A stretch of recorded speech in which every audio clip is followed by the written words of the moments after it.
Sud Radio 10h midi, Valérie Expert. Avec vous et avec Gérard Collard, immense plaisir de retrouver notre libraire préféré, la Griffe Noire à Saint-Maur. Bonjour Gérard. Bonjour madame. Vous n'avez pas besoin de hurler parce que j'ai été appareillé il n'y a pas longtemps. Là, c'est la joie, je ne contiens plus ma joie. Oui. Un petit mot pour signaler que demain, c'est la fête de la librairie indépendante.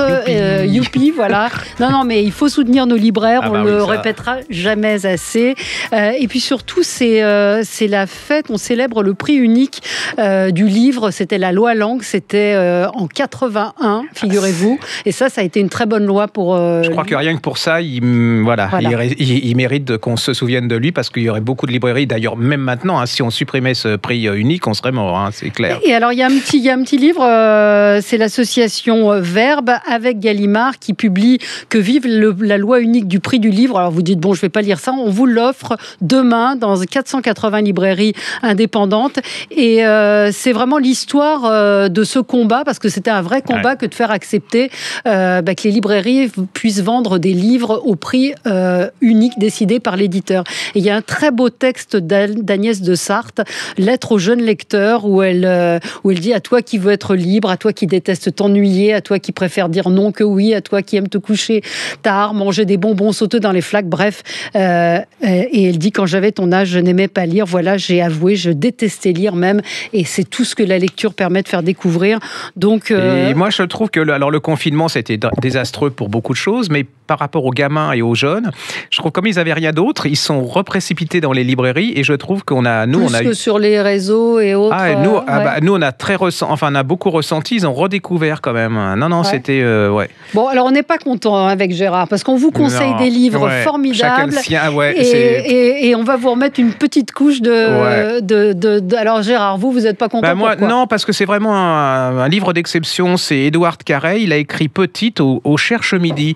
Et je ne sais pas pourquoi. Alors pour moi, ça a été une révélation. En plus, si vous regardez en podcast, vous allez voir, c'est un très joli objet. Regardez, déjà on dit souvent que les livres sont moches, et là il y a des petites illustrations faites par l'auteur. C'est l'histoire de cette petite fille qui est très pauvre, qui vit dans l'est ou le nord de la France. Puis son père meurt, il est soldat, il se retrouve à Paris, elle est femme de ménage, serviteur carrément, parce que la pauvre femme. Et il se retrouve chez un médecin solitaire. Et alors là, elle est terrorisée. C'est une vie absolument incroyable. Elle est terrorisée, la petite fille, la mère, parce qu'en fait, ce type, il retraduit en carton, il refait en carton des organes pour l'hôpital. C'est-à-dire qu'il y a des langues dans son laboratoire, il y a des langues. La mère, alors, c'est une histoire vraie, la petite fille, un matin, retrouve sa mère pendue au-dessus de son lit. Elle va devenir complètement fascinée par ce personnage, par ce médecin. Alors, il fait des statues, vous savez, des visages en papier, en carton mâché, qui sont absolument fascinants. Alors, je vous en passe, c'est carrément Alexandre Dumas. Il se passe plein de choses. Il va se retrouver à Paris, à la Révolution. Il va faire les masques de Robespierre, de plein de choses comme ça. Et puis, ils doivent s'enfuir parce qu'ils sont menacés de mort par la Révolution.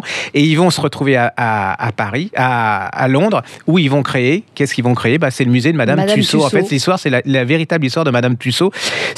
Mais il y a des rebondissements. C'est toute l'histoire d'une époque. Madame Tussaud, c'est ce musée extraordinaire à Londres, c'est le musée Grévin, mais donc c'est ces personnages de cire, et donc c'est intéressant, de connaître l'histoire. Et alors c'est une Française, elle est française, elle est du nord de la... Marie Grosse-Hall, elle est née en 1761 à Strasbourg. Mais allez-y, c'est lisible vous le faites lire à partir de 17-18 ans.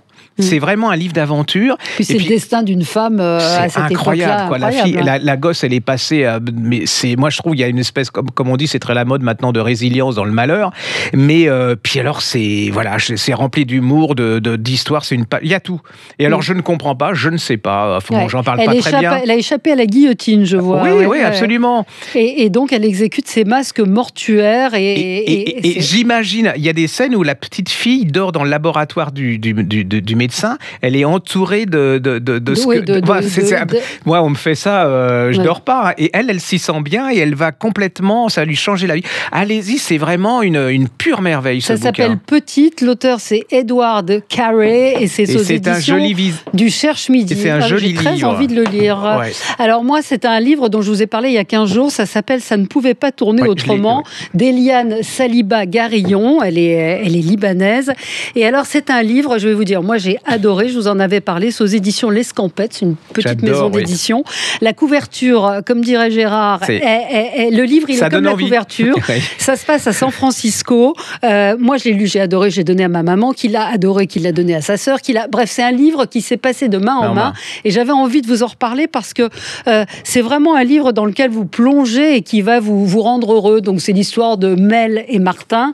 Alors, ils n'ont pas de chance. Il y en a un, sa femme est morte, et l'autre, sa femme l'a foutu dehors. Mel, il est un peu un écrivain raté dans une station de radio. L'autre, il est un peu ronchon, il ne rêve et il ne parle que de sa femme. Et puis, Mel va trouver refuge chez son copain Martin. Alors, évidemment, c'est deux vieux garçons qui vont un peu pas avoir tout à fait la même façon de voir. Et puis, Mel, il aime bien aller dans un parc à San Francisco, très beau, j'ai vérifié, qui existe, où là, il va échanger avec une femme dont il ne sait pas grand-chose. Et puis, un jour, il disparaît. Bon, je ne vous en dis pas plus. Il y a une femme de ménage syrienne qui arrive aussi dans cette histoire. C'est drôle, c'est sympa, c'est tendre, et ça vous fait passer un super moment. C'est ce qu'on appelle le livre doudou. Ouais, c'est-à-dire c'est des livres dont on se souvient comme ça, qui sont assez réconfortants quand même. Et c'est vraiment sur ces deux hommes, cette amitié qui est très drôle. Donc ça ne pouvait pas tourner autrement. Si vous voulez passer un bon moment, allez-y. L'auteur Eliane Saliba-Garillon aux éditions L'Escampette. Je vous propose deux petits polars qui sont exactement des livres médicaments. Vous savez, ça vous fait ça vous repeint vos neurones en rose, ça vous fait sourire. Vous voyez, il y en a marre, le Covid et tout. Alors, elle s'appelle Joanne Fluck, F-L-U-K. Et ça s'appelle Meurtre et Charlotte aux fraises et Meurtre et pépites de chocolat. Alors, c'est l'histoire d'une jeune femme qui retourne dans son village, enfin dans sa ville, et elle décide de créer une pâtisserie. Et, les cookies, vous voyez, c'est déjà rien que ça, vous êtes, en plus, vous pouvez les manger sans grossir, donc c'est super. Tout va bien juste au moment où il y a un de ses commis qui est retrouvé mort derrière sa pâtisserie. Là, gros problème.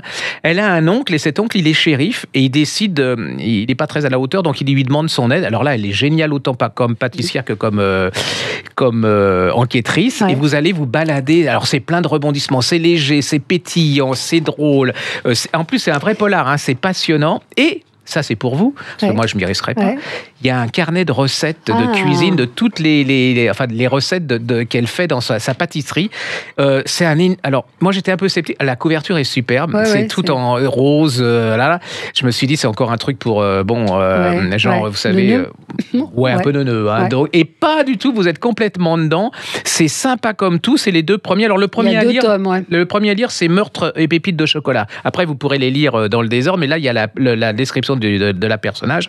C'est génial.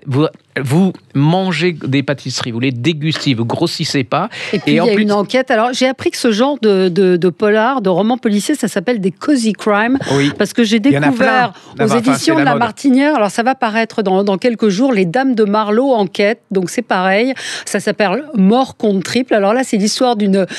C'est évidemment, pas sans rappeler Miss Marple. Oui. C'est qu'en fait, ce sont des enquêtrices qui ne sont pas des flics.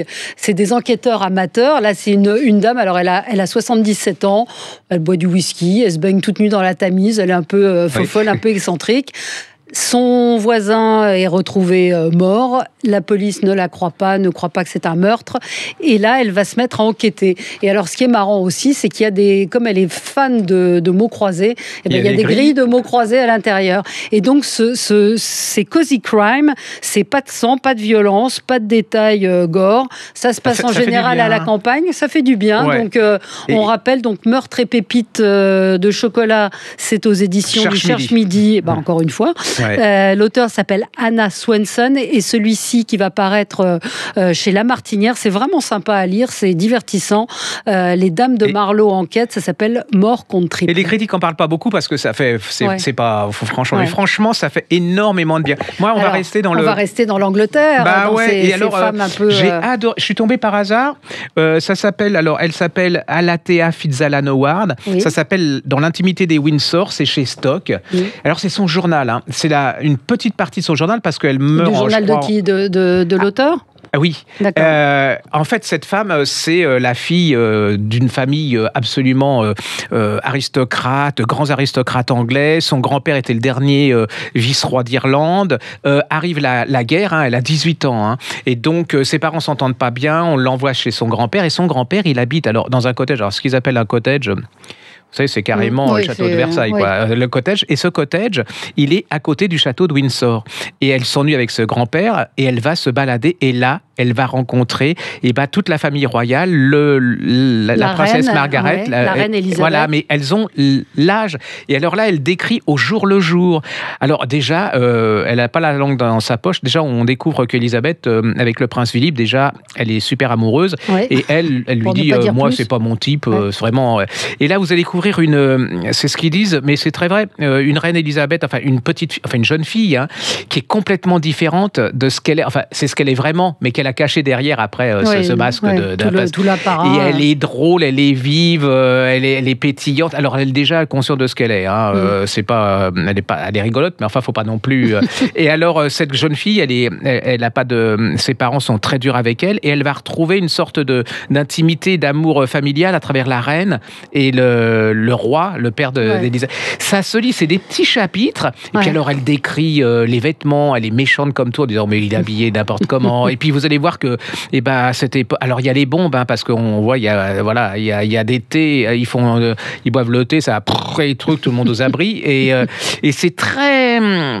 Voilà, j'ai l'impression, vous voyez, on est dedans, puis ça se... Parce que oui, c'est une contemporaine, en fait. Donc, Alathea Fitzalan Howard, c'est une contemporaine de la reine Elisabeth. Absolument. Et c'est ces années entre 1940 et 1945, donc pendant la guerre aussi. Donc et elle l'a jamais trahi, c'est-à-dire qu'elle a traduit, on lui a donné, le journal est paru, mais avec l'autorisation de la reine après, alors qu'elle raconte l'histoire de cette nurse anglaise qui a fait une biographie de la reine, enfin enfant, et qui a été tricard au niveau de la famille royale, limite à se suicider. Donc c'était vraiment, voilà, allez-y, c'est un bon... Donc c'est chez Stock, ça s'appelle Dans l'intimité des Windsor, on vient de célébrer les 95 ans de la reine d'Angleterre, c'est une manière de la redécouvrir. Absolument. Il y a eu effectivement The Crown aussi qui la décrivait, mais là c'est différent, c'est vraiment quelqu'un qui a partagé son quotidien. Et c'est des vraies personnes, enfin je veux dire, on n'est pas dans le spectacle du tout. En plus, elle n'était pas sûre de le faire paraître, elle le faisait, elle était toute jeune, c'était pour elle. Donc, un truc extraordinaire, c'est un polar, ça s'appelle La Quarantaine, c'est au Rouergue Noir de Peter May. Alors Peter May, c'est un énorme écrivain de polar anglo-saxon, nous on le connaît maintenant, on commence à le connaître en France, mais c'est pas... Et là, il a écrit, en 2005, il va voir son éditeur, il lui propose un livre, un polar, qui se passe à Londres. Londres est sous pandémie, c'est-à-dire que les gens attrapent une espèce de grippe à travers les postillons, il faut des masques, on confine les gens, il y a limite des bagarres, et alors l'éditeur lui dit, écoutez mon petit bonhomme, vous êtes célèbre, mais ça c'est pas plausible, donc ça marchera pas et tout, donc on lui refuse son polar, et là arrive, là il repropose en 2020, forcément l'éditeur, il plonge, et c'est un polar extraordinaire, c'est l'histoire de c'est le dernier jour d'un enquêteur, il va prendre sa retraite, c'est l'hécatombe, il y a des morts partout et tout. Et là, il découvre dans un jardin un petit squelette d'une petite fille. Et de ce petit... Alors, on lui dit, écoute, ton squelette, on a autre chose à faire que... Et lui, il se dit, non, je veux savoir ce qui s'est passé. Il va être têtu, envers et contre tout. Et vous allez voir, c'est une machination absolument diabolique derrière cette histoire de squelette. Et puis, c'est la description de... Moi, je trouve ça extraordinaire. Ce type, en 2005, décrit exactement ce qu'on... oui, exactement. C'est fascinant. Ça s'appelle La Quarantaine. C'est Peter May et c'est au Rouergue Noir. Allez-y, ne le loupez pas. Et pourtant, Dieu sait si le Covid, j'en ai... je me suis fait avoir. Je vous signale, je ne l'ai pas encore lu, Lettre à mon fils Charb de Denise Charbonnier. C'est la maman de Charb qui a publié chez Lattès une lettre à son fils Charb qui a été tué, assassiné lors de l'attentat de Charlie Hebdo. Je vais le lire, mais je voulais vous le signaler parce que je crois que c'est un livre très émouvant, poignant. Elle parle de lui enfant. C'est à la fois, paraît-il, drôle et émouvant. Et voilà, comme c'est courageux d'écrire ce genre de livre. Je crois qu'elle voulait lui rendre hommage. Donc, et je crois que c'est des gens qui font entretenir la mémoire pour... Absolument, il faut dire qui il était, que c'était pas quelqu'un de raciste, bien au contraire. Lettre à mon fils Charb, c'est chez Denise Charbonnier, et c'est Denise Charbonnier qui l'a écrit. C'est chez Lattès et on vous en reparlera. Merci Gérard, à la semaine prochaine. À bientôt. Sud Radio 10h midi, Valérie Expert.